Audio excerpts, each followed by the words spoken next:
John O'Shea, have you any thoughts on Seanie Maguire's hairstyle? Lads, he's just got his first goal for Ireland. He was here alone, really. Well said. He's waking up this morning delighted with life. Tunes his like, now. But John O'Shea is bringing some sense to proceedings, so we do appreciate that. Fair play. Who stood out for you last night? It was a big night for Waterford as well. Waterford played a part in all those goals for Ireland last night. All right. Leo O'Connor. This was not something that many other people had given consideration to, John. Yeah, well, that's what you have to remember. Leo O'Connor with the assist for the last goal. Seanie Maguire played for Waterford United, and Derek Williams is a Tramore man, so all played a big part last night. What do you think of Leo O'Connor? Because like some of those names you've mentioned, actually looking at the spread and talking to people last night in terms of the players that stood out for them, there's seems to be a lot of 7 out of 10s. Leo O'Connor particularly was one of those players who stood out. How did he do for you? Yeah, look, he really enjoyed it. I would have hoped he kind of got involved a little bit more attacking wise, because Robbie obviously ahead of him was checking back in onto that left foot of his from the right hand side. But I think Lee was probably thinking, well, look, I let Robbie get on with it as well at times, you know. But he was very comfortable. You could see at the start a few raids down the right hand side and very comfortable on the ball.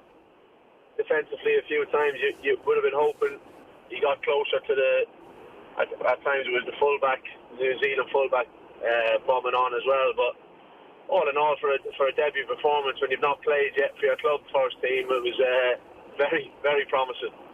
There's some debate about the team that was picked last night, John. Obviously, I think that nobody'd argue with giving the opportunity to a bunch of the younger players. The future, I suppose, of Irish football is the right thing to do. But whether it was the right thing to do on the eve of such an important game as we have on Monday night, if you were coaching that team, if you were in charge last night, would you have gone that way, or would you have leaned in the direction of trying to get a bit more of a gel between some of the players who are going to play on Monday night? No, but I would have saved every ounce possible of energy that's going to be needed for Monday night for that starting 11, because that's the one thing that we showed last night with the freshness of some of the players, the energy that we were able to put high up the pitch on the New Zealand defence and win the ball back up high. So that could be hopefully a theme for Monday evening, that we're going to press Denmark as much as we can high up the pitch to create that atmosphere that we need, and obviously then to create chances that we need to win the game.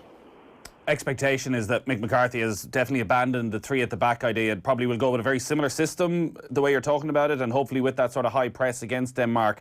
Looking at the probable team then, the one position that it felt was up for grabs was maybe on that right hand side of the front 3, and Robbie Brady was given the start, he was given the captain's armband, and obviously hasn't played a lot of club football. Did he do enough, do you think, to push himself ahead of Callum Robinson? It's for me, if Robbie is picked in any position, whether it's on the left-hand side, left back, or the right-hand side, he's going to be more than ready, especially for a special game like that. You know, he has the quality. Yeah, he's probably lacking just that little bit of match sharpness, but that game last night would have obviously helped.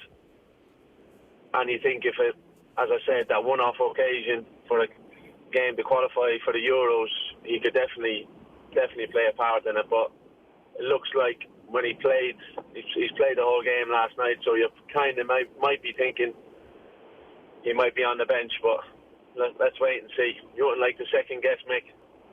No, and he was talking last night about Troy Parrott as well, Mick, and he was saying welcome to men's football, and like he looked so assured and at home almost for a guy of his age. It was incredible, really. A bright future for this guy, and looked very much at home at that level. Yeah, it was just hoping he had a slot at that kind of chance he got in the second half when they broke away. Jack Byrne playing it out to Seanie Maguire, and then Seanie Maguire slipping Troy in, but he tried, I think, to put through the keeper's legs, and good save as well. Maybe a little dink might have been the better option, but you could see physically he was well up for the challenge, and the amount he would have learned from that last night too, playing against obviously an experienced Premier League defender and Winston Reid. He was had a few little clashes with him, and I think he learned his lesson from the under-21 game.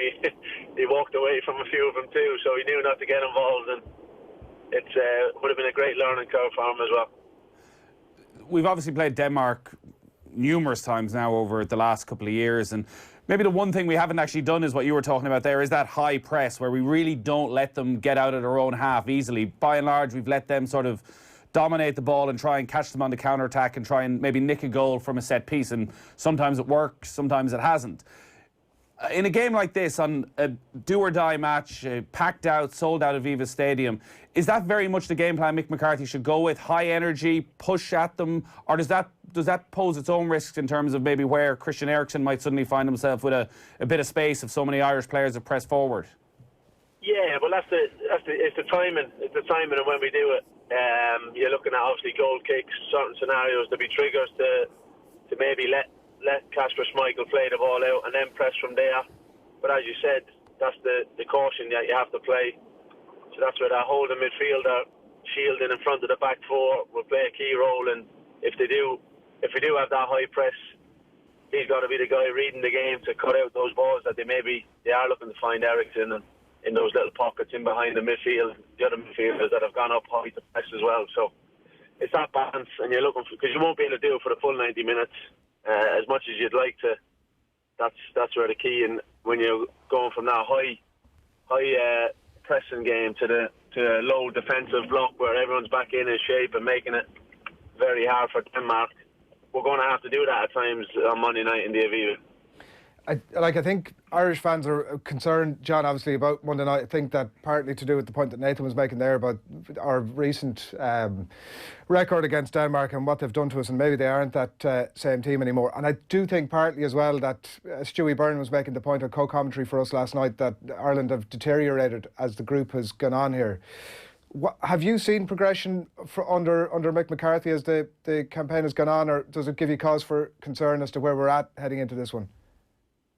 No, it's all Mick as he's spoken about many times.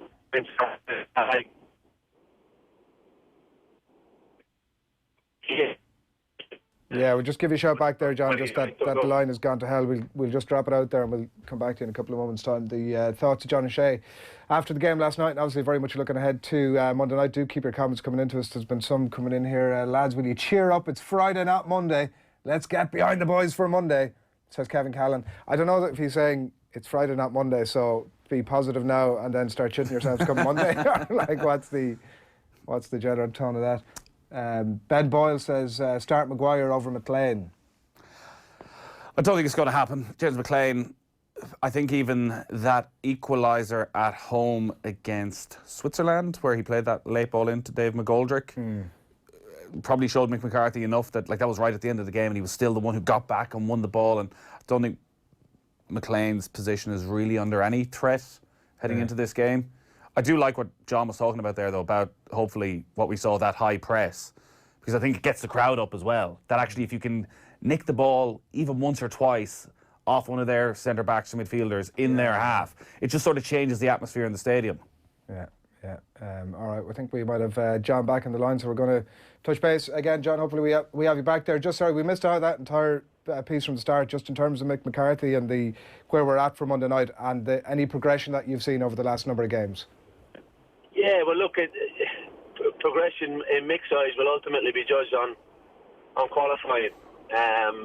You saw some of the football, obviously, we were playing last night in the first half, where everyone's confident, knocking it about. But then again, you remember you're playing against New Zealand. So will other teams allow you that comfort of having that bit of possession?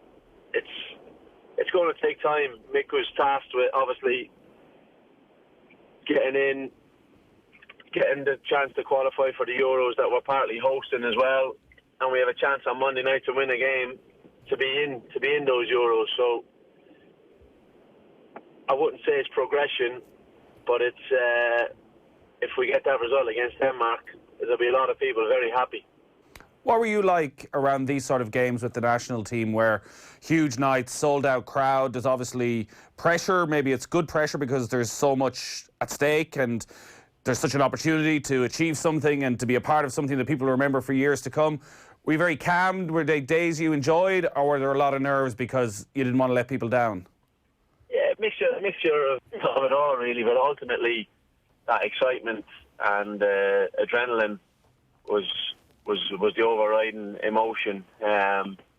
Once you got the annoyance of sorting out tickets for family and friends that were popping up from left, right, and centre looking for tickets, when they were suddenly sending you a message out of the blue, you knew what they were looking for. No, but once you got all that sorted, then that's the thing Mick will be concentrating on, and obviously Terry and Robbie as well behind the scenes. They'll have gone through this occasion so many times, and so will a good few of the team. So they'll be ready for it. They'll know what they expect, and hopefully they can rise to the challenge. You're obviously over in England, I presume, on Monday, so you probably have a few tickets going spare, do you? No, I'm going to come over and I'm doing the co-coms for Sky Sports, so I'll be part of a special night, hopefully, in the Aviva. Speaking of special nights, 18th of November 2009, John. It is. Oh, I think you're talking about a certain game against France, is it? Yeah, absolutely. Nearly at the 10-year, unbelievably, the 10-year anniversary of it. Yeah, incredible. And if only we had that thing that everyone's giving out about, that VAR. I know. Do you ever think if you were on the pitch at the time you'd been subbed off at 67 minutes that it wouldn't have happened? Look, no, you can't think about stuff like that. Even the more annoying thing for me, when an injury that I got was get me out for the longest spell of my career as well. So I was out for 3-4 months after that game and after that playoff game in Paris. So I had a long time to dwell on it and think about it. So, but look, that's one of them things. It's hard to believe it's been 10 years already. Were you watching on from the bench then at that stage, or were you in getting treatment? Yeah, no, I was watching on from the side of the dugout with an ice pack stretched on. So, and I think even I had about 5 or 6 kind of bodies blocking my view, but I still managed to see a handball. So I still don't know how that linesman didn't see it. Oh, it's unbelievable, yeah. And there was, I know, because had you spoken to John in the mix zone afterwards?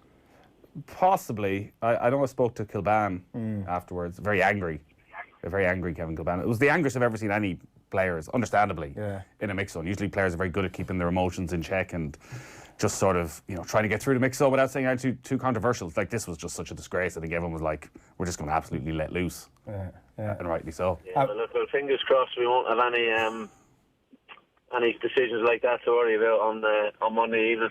Yeah. No, listen, thanks for all that, John, and enjoy the anniversary. I know that's not might not be your exact outlook.